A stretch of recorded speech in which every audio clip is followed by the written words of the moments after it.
는 예수님께서 자기의 제자들을 삼는 것을 봅니다. 예수님은 여기서 보여주는 게 뭐죠? 무리 지어서 그 어떤 분위기에 젖어 있어 예수 분위기를 만드는, 그게 하나님 나라에 드는 게 아니다는 거죠. 여기 13절에서 말하는 것처럼 하나님 나라에 들어가는 것은 예수님이 원하는 관계를 맺는 겁니다. 그리고 예수님이 원하는 인격적 교제를 할 수 있는 것, 이게 하나님 나라에 들어간 것이라는 겁니다. 귀신도 예수 앞에서 굽신거렸죠. 그러나 예수님이 원하는 관계를 맺고 예수님이 원하는 교제를 할 마음은 귀신에게 전혀 없습니다. 지 원하는 것을 위해서 예수가 방해가 되지 않도록 하기 위해서 관리하는 겁니다. 그런데 하나님 나라에 들어간다, 예수께서 원하는 관계를 맺는 거죠. 그리고 예수께서 원하는 교제를 하는 것, 이것이 하나님 나라에 들어갔을 때에 내게 일어나는 일들입니다. 그렇기 때문에 이걸 감당을 한다, 받아들인다, 이 결단이 되어야 됩니다. 그래서 우리가 결혼식을 할 때도 중요한 서약을 하는 게 있잖아요. 그건 정말 마음과 영혼을 실어서 해야 되는 서약이죠. 그래 해서 신랑에게 묻습니다.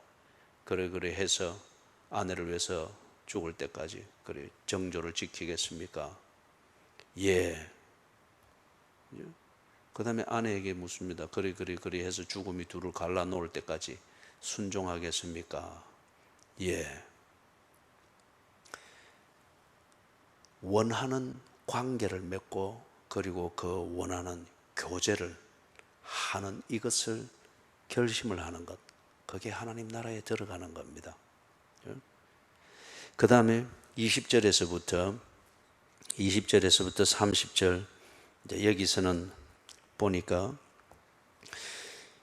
무리가 다시 모였습니다. 이 무리 지어 다니는 것, 그 다음에 무리가 만든 분위기에 묻어서 무언가 지 원하는 것을 이루려고 하는 것, 이게 사람들의 군중 심리죠. 그러면 개인적으로는 책임을 안 져도 되기 때문에 언제든지 싫을 때는 피할 수 있고 빠질 수 있고, 딱 그렇게 해서 이 양다리 걸치기 좋은, 그러면서도 욕을 듣지 아니한 처신의 그 환경이 군중 심리죠. 군중 심리. 그래서 무리들이 또 다시 모였습니다. 예수께로 왔습니다. 그런데 이 무리들의 내용을 보시라고요. 거기 보니까 21절, 22절 여기서는 예수님을 보고 뭐라고 합니까? 미쳤다고 합니다. 21절에서는 예수님이 미쳤다. 그 다음에 22절에서는 귀신이 들렸다. 여기서 이걸 보는 게 뭐냐면 하나님 나라가 가까이 왔습니다.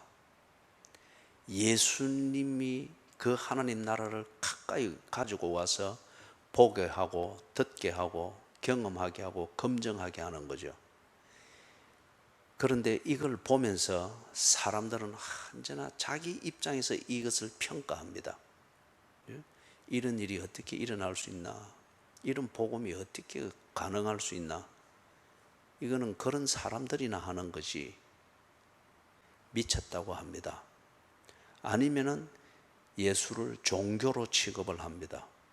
그래서 내가 선택할 수 있는 종교인지 아니면은 내가 선택할 필요가 없는 종교인지, 종교는 사람이 선택하는 겁니다. 그리고 사람이 부려먹는 겁니다. 그리고 별 쓸모가 없다 싶으면 버릴 수 있는 게 종교입니다. 그렇기 때문에 종교는 인간이 자기 필요를 해결하기 위해서 만든 도구입니다. 예수가 하나님 나라를 가까이 가지고 왔는데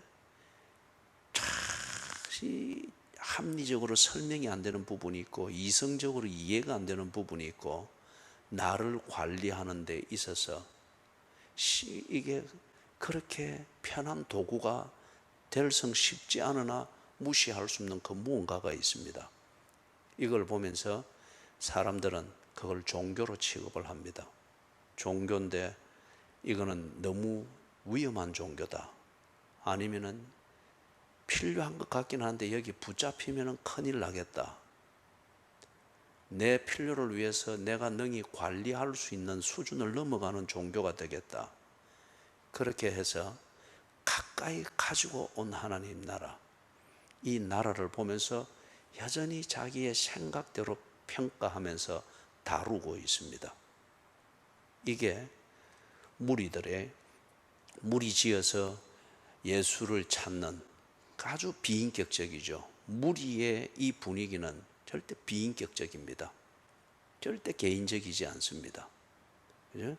자신의 본심을 숨기는 그런 도구가 되죠. 그래서 보니까 예수를 이런 식으로 따지고 있으면서 무리지어서 예수 주변에서 먼지를 일으키고 하나님 나라를 들어가려고 하는 것 같기는 한데 보니까, 그러나 전혀 거기에 대해서 예수를 인정을 하고 자기의 중심을 싣고 깊이 고민하는 진정성이 없습니다. 여전히 내가 속해 있는 무리의 분위기를 따라 판단하고 있고, 여전히 내 중심성을 가지고 종교로 받아들일 것인가 말 것인가 따지고 있습니다. 이것에 대해서 예수님이 진노하셨습니다. 그런 태도에 대해서는 28절, 29절, 30절 같이 읽어봅니다. 내가 진실로 너희에게 이르노니 사람의 모든 죄와 모든 모독하는 일은 사하심을 받되 누구든지 성령을 모독하는 자는 영원히 사하심을 얻지 못하고 영원한 죄가 되느니라 하시니, 이는 그들이 말하기를 더러운 귀신이 들렸다 함이러라.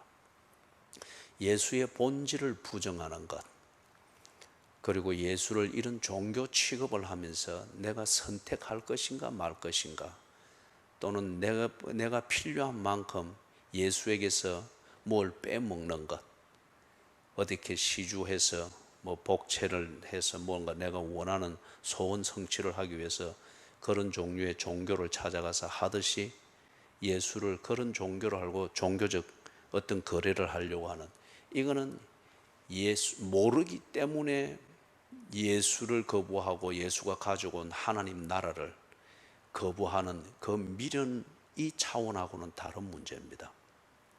다른 문제예요. 이거는 몰라서 그런 것이 아니라 이것은 철저하게 내 자신의 어리석은 교만이며 아주 어리석은 오만함입니다. 시편 4편에 나오는 것처럼. 그죠? 그래서 예수의 이 본질을 헛되는, 이것에 대해서는 이는 본질적인 죄라는 거예요.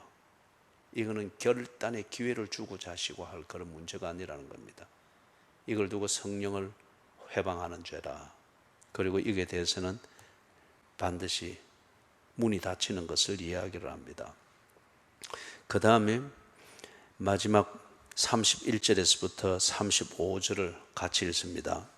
그때에 예수의 어머니와 동생들이 와서 밖에 서서 사람을 보내어 예수를 부르니, 무리가 예수를 둘러 앉았다가 여짜오되 보소서 당신의 어머니와 동생들과 누이들이 밖에서 찾나이다.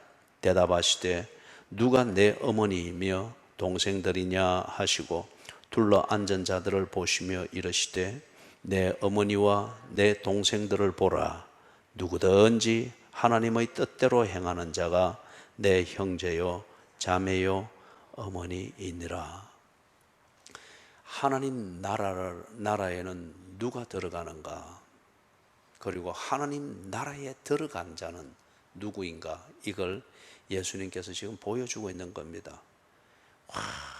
무리지어 다녀서 그 분위기에 맞춰서 예수를 향해 있다. 그게 하나님 나라에 들어간 것이 아니다. 귀신처럼 알고 귀신처럼 굽신거리면서 예수를 높이는 이런 생색냄이 있다. 그런 그것으로 하나님 나라에 들어간 것이 아니고, 또 하나님 나라를 가지고 온 예수님이 그 문을 열어줄 것도 아니다. 하나님 나라에 들어간다. 그래서 무리지어서 그렇게 예수님을 향하고 있대. 천천히 자기 중심의 판단을 가지고 지 필요를 해결하는 그런 수단으로 예수를 취급하는 것. 그래서 지인데 안 맞으면은 미쳤다. 무슨 이런 성경이 있노? 이런 말씀이 있노? 지인데 맞으면은 아, 좋다. 이거는 하나님 나라에 들어간 게 아니고 예수님과 관계를 맺은 게 아니다는 거죠. 그 다음에 근본적인 문제를 지적했죠. 예수를 종교로 취급하는 것. 그리고 그런 종교를 만든 그 교주로 취급하는 것. 이거는 예수를 귀신으로 취급한다는 겁니다. 예수 귀신. 이거는 정말 본질적인 죄라는 겁니다. 그러면은 제자를 삼으시는 거기서 보여주었을 때 하나님 나라에 들어간다. 그것이 뭐냐? 하나님이 원하는 관계를 맺고 그리고 하나님이 원하는 그 교제를 나누는 이것을 받아들이는 것. 그리고 그 관계에 내가 다 결혼식 선언하듯 예 하고 그 관계를 받아들이는 것. 이게 하나님 나라에 들어간다는 겁니다. 자, 이게 이제 무언가 하는 것을 예수님이 가족의 관계를 가지고 분명하게 설명을 해주는 겁니다. 거기 35절에 보니까 어떤 사람이 그러면은 하나님이 원하는 관계를 맺는 것이고 하나님이 원하는 교제를 하는 것인가? 거기 35절에 그리 되어 있죠. 하나님의 뜻대로 행하는 자가 내 형제요 자매요 어머니이니라. 하나님의 뜻대로 행하는 자. 그런데 여러분, 하나님 뜻대로 행하는 그게 뭘까요?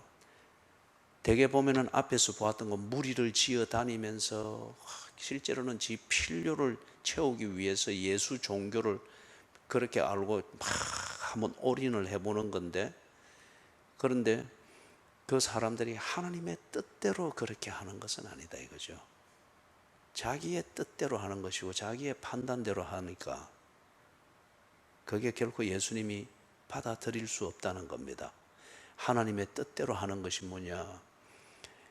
절대 이거는 어렵지 않습니다. 이런 하나님의 뜻을 알기 위해서 막 평생을 공부해야 되고 뭐 신학교 가야 되고 그리고 뭐 40일 금식 기도를 한 번쯤은 해야 되고 그래 해야 하나님의 뜻을 아는 이것 같으면은 예수님이 이런 식으로 다니면서 하나님 나라가 가까이 왔다고 하는 것을 알려주고 보여주고 그리 안 하죠. 이게 예수님이 가까이 가져온 하나님 나라를 제일 먼저 알고 받아들인 사람은 일자 무식꾼이었습니다. 평생을 거물질하던 어부였습니다. 성질은 얼마나 외골수였는지. 그렇기 때문에 하나님의 뜻은 배우고 못 배우고의 문제가 아닙니다. 그리고 하나님의 뜻은 성격이 좋느냐 나쁘냐 천성의 문제가 아닙니다. 하나님의 뜻은 많이 공부하고 어떤 종교들에서 하듯이 다 이 도를 닦고 그래 해야 터득이 되는 그게 아닙니다. 하나님의 뜻은 예수님이 다니면서 지금 이렇게 하시듯이 보여주었습니다. 들려주었습니다. 체험하게 했습니다. 그러면서 성경에 딱 예수님이 한 줄로 요약을 해놓은 게 뭔가? 하나님의 뜻은 아버지께서 보낸 자를 믿는 것이라고 했습니다. 그게 하나님의 뜻입니다. 하나님의 뜻은 하나님이 보낸 자를 믿는 것이라고 했습니다. 하나님이 보낸 자는 누구입니까?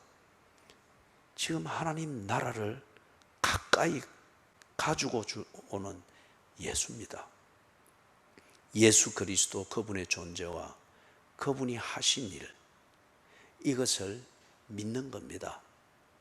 그리고 그것을 우리에게 증거해주고 보게 해주고 듣게 해주고 경험하게 해주는 그것을 내 영혼과 마음을 실어서 딱 살펴서 그게 사실이면 받아들이는 겁니다. 이걸 쉽게 말하면 하나님이 원하는 관계를 맺고 그 관계에 합당하도록 하나님이 원하는 교제를 이렇게 한다. 이걸 우리 편에서 말하는 것은 뭐냐? 우리가 예수의 신부라고 하지 않습니까? 거기 비유하지 않습니까? 우리가 결혼식 서약할 때 서약문에 신부에게 묻는 것은 순종하겠습니까? 이걸 묻거든요. 신랑에게 묻는 것은 대의를 지키고 정조를 지키겠습니까? 리더십에 관한 그것을 묻거든요. 우리는 그리스도의 신부이기 때문에 순종하겠습니까? 거기에 대해서 마음과 영혼을 실어서 예라고 대답할 수 있어야 됩니다. 순종하는 것, 이게 하나님의 뜻대로 행하는 것입니다. 이것이 하나님의 보내신 자 예수를 믿는 겁니다. 여러분, 모르는 것은 순종할 수 없습니다. 그것에 대해서 책임을 묻지 않습니다. 그래서 예를 들어서 앞에서 말하는 것, 예수를 보고 미쳤다 하는 것, 모르기 때문에 그럴 수 있습니다. 그렇기 때문에 거기에 대해서는 하나님 나라에 들어가는 때는 아직 멀었지만은 예수를 귀신 취급하고 종교 취급하던 그런 식의 죄로 다루지는 않지 않습니까? 예수를 미쳤다 하거나 병 고치기 위하여 예수를 만지기 위해서 무리지어 몰려다니는 것, 그게 예수님과 인격적 교제를 하는 것은 아닌 게 분명합니다. 그러나 그들은 절박하지만 예수를 모릅니다, 아직. 그렇기 때문에 거기에 대해서 성령을 회방하는 죄라고 하는 이런 죄로 취급하지 않았습니다. 모르는 것은 순종할 수 없습니다. 그것이 죄가 될 수는 없습니다. 그렇기 때문에 예수님이 알도록 하기 위해서 하나님 나라를 가까이 가지고 오신 거죠. 일터에, 병든 집에, 그 다음에 불구조다 되어 있는 몸에, 죄인으로 취급받아서 소외되어져 있는 그 자리에 하나님 나라를 가까이 가져가서 모르고 있던 것을 알게 해 주시면서 결단을 말하는 거죠. 우리가 모르는 것은 순종할 수 없습니다. 그러나 아는 것은 순종해야 합니다. 이것이 하나님의 뜻대로 행하는 것입니다. 그래서 아는 것을 두고 아는 것에 대해서 순종할 때에 우리는 더 깊이 알게 될 겁니다. 더 의미 있는 것을 알게 될 겁니다. 이게 하나님의 뜻대로 행하는 것이다. 그래서 지금 예수님이 당신의 육신의 부모와 형제들을 부정하고 거부하는 것이 아닙니다. 예수님은 참 가정적이셨고 가정에 대해서 책임을 졌습니다. 그러나 그 가정과 가족이 하나님 나라를 대체할 수 있는 것은 아닌 것에 대해서는 분명하게 처신하셨습니다. 그렇기 때문에 예수님의 육신의 어머니와 형제들이 나중에 다 하나님의 보내신 자를 믿게 되죠. 그리고 하나님의 뜻대로 행하여 진정 하늘 아버지 아래에서 예수와 더불어 한 몸이 되어지는 참된 하늘의 가족을 이루게 됩니다. 이걸 예수님이 하셨지 않습니까? 그렇기 때문에 지금 여기서 내 어머니가 아니다, 내 동생이 아니다, 그걸 부정하는 게 아니고 진정한 하나님 아버지 아래에서 하나님 나라에 들어가는 것, 이걸 지금 여기서 관계하고 말씀하고 있는 겁니다. 간단하게 정리하면 이렇습니다. 모태신앙, 그리고 집안에서 분위기 전체가 예수를 믿는 집안이고 기독교 문화에서 언제나 그렇게 다 가정생활을 하는 가족입니다. 그렇다고 해서 그런 관계 안에서 가족을 맺고 그 가정생활을 한다고 해서 그 자체로서 다 하나님 나라에 들어가 있는, 그래서 찬송가 480장을 같은 마음으로 부를 수 있는 그런 진정한 하늘 가족은 아닐 수 있다는 거예요. 모태신앙이 중요합니다. 좋은 기회이기 때문에 그렇죠. 그러나 모태신앙이기 때문에 하나님 나라에 들어가서 하나님을 함께 아버지라 부를 수 있는 진정한 가족이 된 것은 아니라는 거예요. 하나님의 뜻대로 행할 때에, 그렇기 때문에 모태신앙이지만은 아직 가까이 있는 하나님 나라, 예수 믿는 가정이라는 이것 자체가 얼마나 하나님 나라가 가까이 있는 거예요. 그러나 하나님 나라를 여전히 이 사회가 기독교를 말하는 분위기대로 보고 있는 가족 구성원이 있을 수 있고, 아니면은 이 사회가 예술을 평가하고 교회를 판단하는 그 관점에서 너무 심하게만 하면 안 된다 하는 어떤 이런 식으로 종교 생활로 자기를 관리하는 식으로 하나님 나라를 접하고 있는 가족의 구성원들이 있을 수 있습니다. 그리고 어머니가 분명합니다. 형제가 분명합니다. 그러나 하나님 나라에 들어간 것은 아닙니다. 하나님의 뜻대로 행하는 자가 아니기 때문에. 그렇기 때문에 지금 예수님이 이걸 말씀을 하는 겁니다. 사랑하는 여러분, 하나님의 뜻대로 행하는 자가 하늘에 계신 아버지여, 그렇게 부를 때 가슴이 저미고 눈물이 쏟아지고 하루 전체가 의지가 되어서 뭔지는 모르지만은 내 어깨에서 짐이 벗어지는 것 같은, 진정 육신의 어머니 품에 안겨서 젖을 빨 때에 내 몸에 배어 있는 그 편안함과 그 안식, 이것을 하늘에 계신 아버지여 부를 때에 그 감각이 신령하게 살아나는 거죠. 어떤 사람이 하나님의 뜻대로 행하는 자가, 하나님이 보내신 자를 믿는 자가, 우리 표현으로 말하면은 순종하기를 절개하는 자. 모르는 것은 순종할 수가 없습니다. 그것은 죄의 책임을 묻지 않습니다. 아는 것은 순종하십시오. 전적으로 순종하십시오. 큰 믿음은 다른 것이 아니라 순종하게 되는 믿음입니다. 이게 큰 믿음입니다. 순종할 때에 하늘에 계신 아버지여, 이렇게 부르는 그 소리를 여러분의 귀로 듣고 영혼으로 다시 책임질하게 될 때, 육신의 가족 관계를 통해서 가족과 함께 있고 가족과 교제할 때 느끼던 그 평안함과 그 시원함, 그 만족감 경험하여 알고 있잖아요. 그걸 통해서 우리를 가르친 그 평안함에 대한 그 만족함을 느끼게 될 것입니다. 하늘에 계신 우리 아버지요. 그죠? 그래서 사랑하는 여러분, 하나님 나라가 여러분 가까이 있습니다. 하나님 나라가 여러분 가까이 있습니다. 그 나라를 오늘 보았던 여러 가지 하나님 나라를 대하는 세상의 여러 가지 태도를 보았죠. 그런 태도로 대하지 마시고 하나님의 뜻을 행하는 순종의 자세로 가까이 있는 하나님 나라를 들여다보시기를 바랍니다. 찬송가